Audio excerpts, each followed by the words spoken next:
your praises loud. I was lost in darkness when you pulled me out. I will sing forever of your love come down. I will sing forever of your love come down. I will sing forever of your love come down. Oh, oh, oh, oh, oh, oh, oh, oh,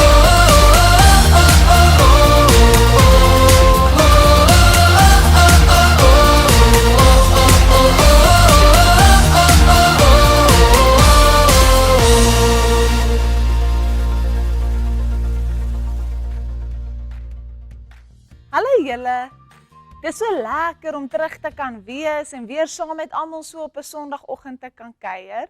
Dankie dat julle almal deel is van ons aanlyn les. Nou vandag wil ek by julle hoor, wat is jou gunsteling dier? Nou jy kan dalk van baie diere hou en om een te kies is baie moeilik, want jy kry pandabere, koalabere wat so hang van die boom. Of dalk hou jy meer van seediere soos 'n walvis of 'n dolfyn, of dalk is jy taaf en mean en hou jy van 'n haai. Of dalk hou jy van lang diere soos 'n kameelperd. Maar weet julle wat is een baie mooi dier vir my? Dit is 'n perd.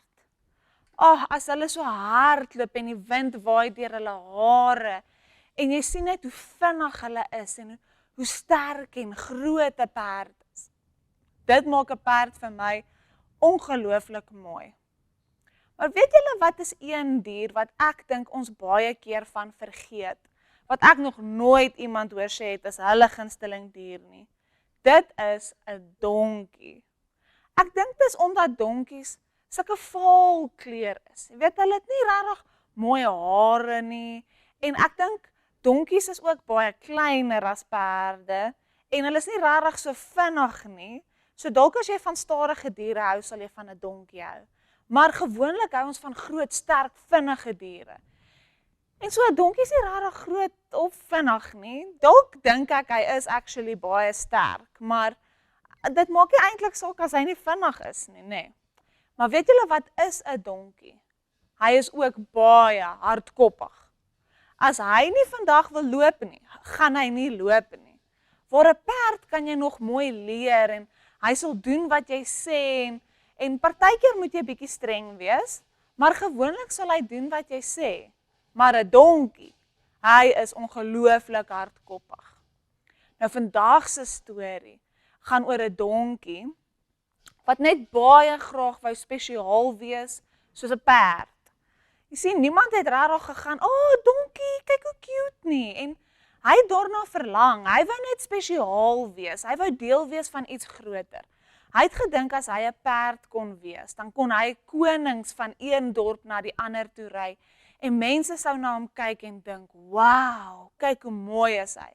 En so hierdie donkie se hele mission in die lewe was dat hy net graag deel wou wees van een groot perdegroep en 'n perdegroep wat die koning van een dorp na 'n ander vat. Hy wou net deel wees van ietsie groter, ietsie spesiaals. Nou hierdie donkie het behoort aan Maria en Josef, Jesus se ma en pa op aarde. En min het hierdie donkie geweet dat hy is eintlik al klaar deel van 'n baie spesiale storie. Jy sien, in die tyd wat Maria sou Jesus aan haar maag hê, moes hulle na die dorp toe gaan waar hulle gebore is, na hulle huisdorp toe.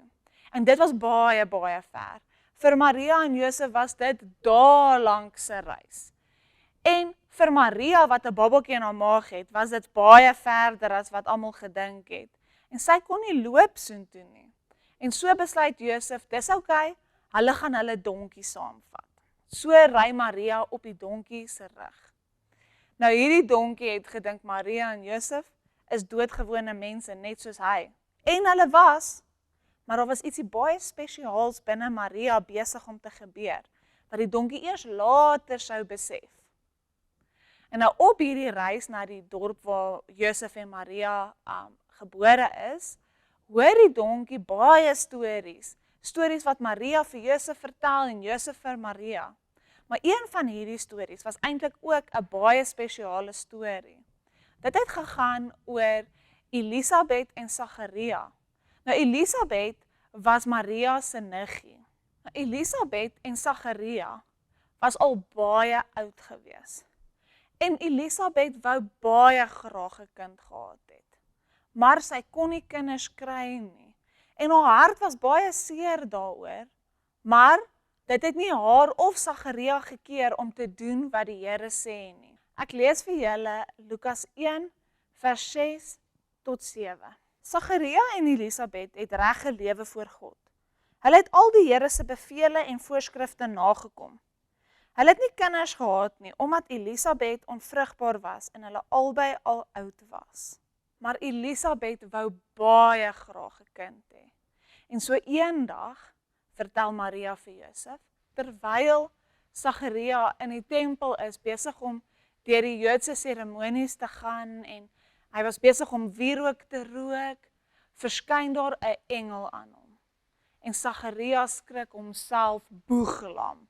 Het jy al jouself so geskrik dat jy amper nie meer kan loop nie en jy is so bang of jy het so groot geskrik dat jy val amper oor?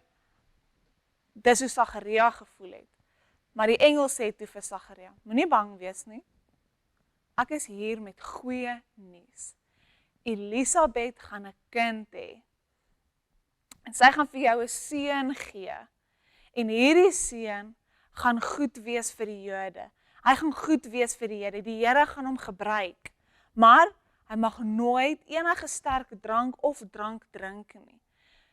En hy gaan groter miracles as Elia selfs doen. En so hoor Sagaria dat hy en Elisabeth gaan 'n kind hê en Maria hoor toe dat Elisabeth het 'n baba seun in haar maag. En Maria vertel vir Josef dat sy besluit toe om na Elisabeth toe te gaan en sy loop toe baie ver na Elisabeth toe en toe sy by Elisabeth kom, soos wat die engel gesê het, en sy vat aan Elisabeth se maag. Toe word Elisabeth se seun met die Heilige Gees gevul. Nou die engel het vir Sagaria gesê, een van die dae gaan hy gevul word met die Heilige Gees. En so het dit gebeur. En toe Maria vir Josef vertel dat Elisabeth is swanger en sy gaan 'n baba seentjie hê, toe is sy en Josef so bly vir Elisabeth, want Elisabeth en Sagaria wou bitter graag 'n kind hê. Maar dit het hulle nooit gekeer om ondankbaar te wees teenoor die Here nie. Nou, soos dat Kersfees nader kom, dink ek is daar baie goedjies waaroor ons dankbaar is. Maar partykeer voel ons as ons net meer kon hê. Jy weet, soos Elisabeth, as sy net 'n kind kon hê. En ek dink partykeer dan voel ons as ons net weg kon gaan met vakansie soos my maatjies of as my geskenke net so groot was soos my maatjies se, dan sal ek gelukkig wees. Maar Elisabeth en Sagaria kom en hulle leer ons dat jy kan gelukkig wees selfs met 'n kleiner geskenk of selfs as jy by die huis bly. Selfs al kan die familie dalk nie kom kuier nie. Jy kan nog steeds gelukkig wees en jy kan nog steeds bly wees, want 'n koning is gebore op Kersfees. En Elisabeth en Sagaria het definitief nie vasgekyk dat hulle nie kan kinders hê nie. Hulle het God aanhou bly prys en loof en hulle was baie gelukkig met God. Selfs al kon hulle nie 'n kind hê nie. Maar God is baie goed en toe gee hy vir hulle 'n kind. En ons lees verder in die Bybel hoeveel miracles en wonderwerke hulle seun gedoen het. En sy naam is Johannes die Doper. Hy het baie mense na die Here toe gedraai. So partykeer moet ek en jy net bietjie kyk wat ons het en nie kyk wat ons nie het nie. En so kan die Here ons gebruik om ander te leer om dankbaar te wees. So hierdie week, kyk waarvoor kan jy alles dankbaar wees. Sien julle volgende week. Bye.